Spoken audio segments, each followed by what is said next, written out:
बोरगाव मंजू पोलिसांनी केली 2 गोवंशाची सुटका, 2.5 लाखांचा ऐवज हस्तगत, वाहन चालकाविरुद्ध गुन्हा दाखल।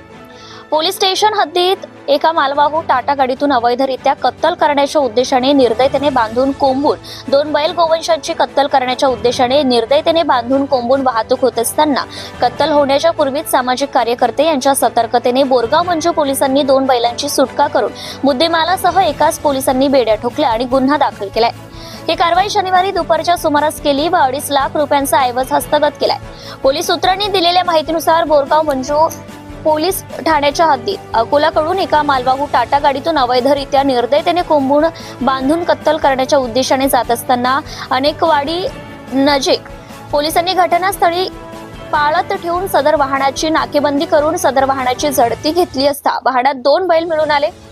पोलिसांनी घटनास्थळी अधिक चौकशी केली असता अवैधरित्या निर्दयतेने कोंबून बांधून कत्तल करण्याच्या उद्देशाने वाहतूक होत असल्याचं पोलीस चौकशीतून समोर आले। दरम्यान टाटा मालवाहू गाडी क्रमांक MH30 BD 2669 ही गाडी किंमत 2 लाख रुपये, 2 बैल किंमत 50,000 रुपये असा एकूण 2.5 लाखांचा ऐवज हस्तगत करून 2 बैलांना जीवनदान दिले। तर सामाजिक कार्यकर्ते जयकृष्ण ठोकळ, सुबोध गवई, धनंजय देशमुख यांनी पोलिसांना सहकार्य केले। घटनेची फिर्यादीवरून मोहम्मद असलम, मोहम्मद अहमद टाटा मालवाहू चालक याच्या विरुद्ध महाराष्ट्र प्राणी संरक्षण कायद्यानुसार गुन्हा दाखल केलाय।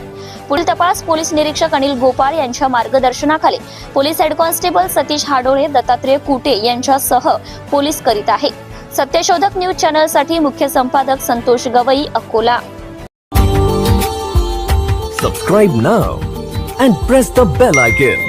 Never miss an update.